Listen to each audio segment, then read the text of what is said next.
وترفع فيها الرايات قبل الأقدام.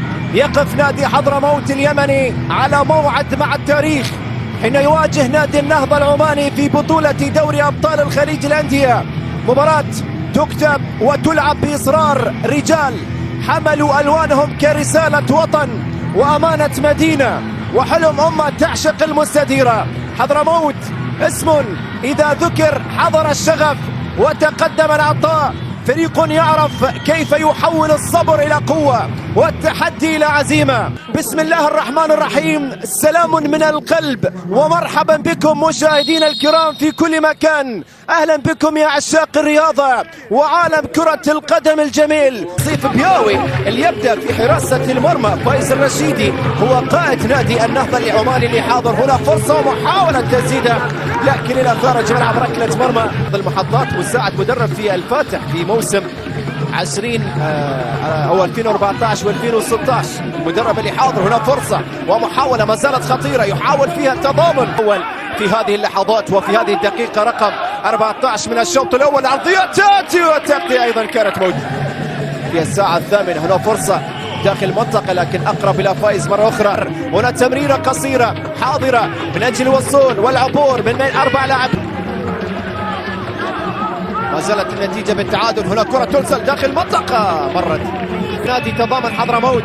تضامن حضرموت يقود هجمة. العرضية تأتي خطيرة المحاولة لكن مرت وراحت إلى خارج ملعب ركلة مرمى لصالح النهضة في هذه اللحظات. كرة ملعوبة كانت بطريقة رائعة. نقاط مهمة للناديين، الثلاث نقاط مهمة لكن الحارس حل وسوف يأتي القرار وسوف يأتي الكلام على مستوى 45 دقيقة الثانية في الشوط الثاني. شوف الإعادة. أمل حارس مرمى نادي تضامن حضرموت وكرة ثابتة. بيري أولومو على تنفيذ. بيري أولومو ياخذ نفس بيري. هنا كرة تلعب خطيرة كيف مرت. برافو على كرة رائعة. يا سلام يا بيري يا أولومو. كادت أن تهز الشباك وكادت أن تفرح الأنصار والمحبين. يا أولومو باليسارية. أولومو باليسارية. وأي يسارية يا أولومو. كادت أن تسكن في شباك الحارس على الجمل لكن مرت وجانبت القائم الأيسر. يا بيري يا أولومو على ضياع الكرة الثابتة. نعم ومعها صافرة حكم اللقاء مهند قاسم تعلن نهاية الجزء الأول من هذه المباراة بالتعادل 0-0. بسم الله الرحمن الرحيم. مرة أخرى مشاهدينا متابعينا أهلا وسهلا ومرحبا بكم عبر قنوات الكاس. نشاهد تغييرات أخرى. فرصة لكن العرضية خطيرة المحاولة لا وبعد ذلك عادت عند الحارس اللي كان حاضر وما زالت قائمة. العرضية تأتي والتغطية إلى خارج ملعب من الحارس على الجمل. نعم هذا الإبعاد من زكريا الإسماعيلي حولها إلى خارج ملعب رقم 11. الحديث عن أمجد الحارثي. هنا كرة. هنا العرضية تأتي داخل منطقة خطيرة. الحارس يتصدى التي أرسلت داخل المنطقة بالرأس. وجدت قفازات الحارس على الجمل ومنع فرصة هدف أول لصالح النهضة في الدقائق الأولى لأحداث الشوط الثاني من هذا اللقاء رقم 16. في هناك رأي آخر للزميل. فرصة قائمة. فرصة بمحاولة. هذه تسديدة والحارس فايز الرشيدي. ثاني الرشيدي باللقطة الماضية. شوف التسديدة. شوف المحاولة عن طريق عادل العباس لكن وجدت أقدام ثاني الرشيدي وحولها لركنية على يسار الحارس فايز الرشيدي في هذه اللحظات. هناك وقت آخر من أجل نشاهد هدف. هناك وقت آخر من أجل نشاهد هدف. ربما هذا الهدف. ربما أن تهتز الشباك الآن. هنا التسديد والتغطية الدفاعية. نادي السيب برصيد 19 نقطة. نادي النهضة على مستوى الدوري العماني في المركز الثاني. لعب 7 مباريات. هنا كرة ومحاولة بالراس مرت وراحت إلى خارج ملعب ركلة مرمى. في المحاولة عمانية ترسل داخل المنطقة بالراس. خطيرة المحاولة والإبعاد من قبل الدفاع.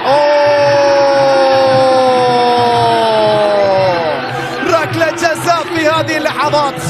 ركلة جزاء في هذه اللحظات لصالح نادي النهضة العماني. اللقطة الماضية هو من تسبب في ركلة جزاء. شوف الإعادة، شوف الإعادة، شوف الإعادة اللي من خلالها تعرض لإصابة اللاعب البديل عبد الرحمن الغساني. هذه نعم في اللقطة الماضية، وتدخل من قبل زكريا الإسماعيلي ضد اللاعب عبد الرحمن الغساني.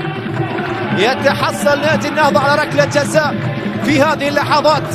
هل يسجل من علامة الجزاء؟ لحظات البديل القادم من مقاعد البدلاء أندريس جوي القادم من مقاعد البدلاء. هل يدون من أمامي على الجمل؟ هل يدون؟ الله، أندريس جوي صالح النهضة العماني. شوف الكرة ملعوبة على يسار الحارس، ارتمى الحارس على نفس الجهة، لكن صعبة يا علي، صعبة يا علي الجمل. أندريس جوي يسجل أول أهداف في هذا اللقاء. هنا في هذه اللحظات فرصة قائمة، ممكن هدف ثاني. العرضية تأتي ودبل كيك، لكن فرصة ما زالت المحاولة قائمة من أجل فرصة هدف آخر. هنا المرور وهنا صافرة، حكم اللقاء يقول ما فيش. في اللقطة الماضية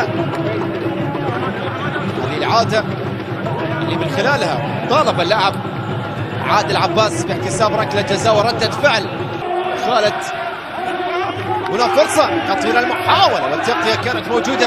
واضح لنادي النهضة في هذه اللحظات. كرة ترسل داخل المنطقة والحارس مرة أخرى، الحارس علي الجمل. كرة تلعب عالية داخل المنطقة قريبة على علامة الجزاء، وبالتالي الراس كانت غير ضايع بالنسبة للاعب اللي كان موجود عبد الرحمن الغساني. القدم لا مستحيلة مع عالم رهيب اسمه عالم كرة القدم. هنا تأخذ داخل المنطقة، ممكن نشاهد تسديدة تأتي أقرب عند الحارس فايز الرشيدي. نعم أقرب عند الحارس فايز الرشيدي والعماني في مواجهة هنا في استاد سعود بن عبد الرحمن. هنا العرضية تأتي مرة أخرى، الحارس صاحب القميص 10 لونزي بول، ولينزو تصويب، لكن الحارس سلام ممدوح بن عجاد، لكن سيطرة واضحة من قبل الحارس في هذه اللحظات الأخيرة. بالراس خطيرة المحاولة داخل المنطقة، لكن أقرب عند باب اللي نادي التضامن. هذه فرصة منقولة خطيرة، شوف الإعادة، شوف التمريرة الساحرة لن تكتمل. أقرب عند الحارس فايز، نعم بعيدة كانت. حاول هولونزي من أجل الوصول، هولونزي من أجل العرضية على القائم الثاني من هناك. هنا التحضير، هنا من أجل التسديد، مرت بسلام إلى خارج الملعب. شوف الإعادة هذه اليسارية التي كانت حاضرة، كاد من خلالها أن يعود نادي التضامن حضرموت، لكن اعتلت العارضة وبالتالي إلى خارج الملعب. ركلة مر الأبيض على يمين الشاشة هو الأبيض. هل يأتي بهدف جميل؟ هنا السلام. هنا كرة تلعب داخل المنطقة والحارس فايز الرشيدي. نعم الحارس فايز الرشيدي كصالح نادي تضامن حضرموت. بالركنية تلعب، بالركنية تنفذ. الله لو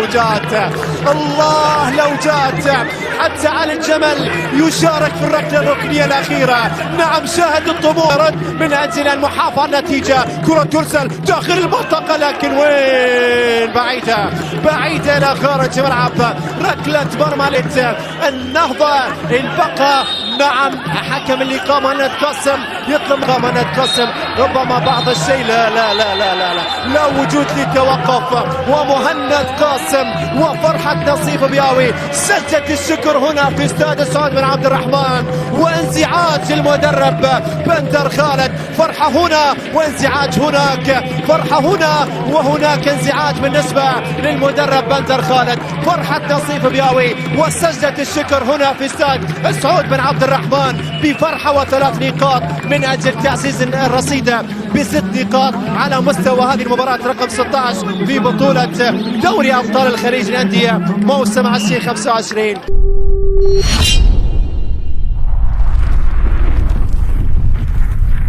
لا تنسوا الاشتراك في القناة ليصلكم كل ما هو جديد.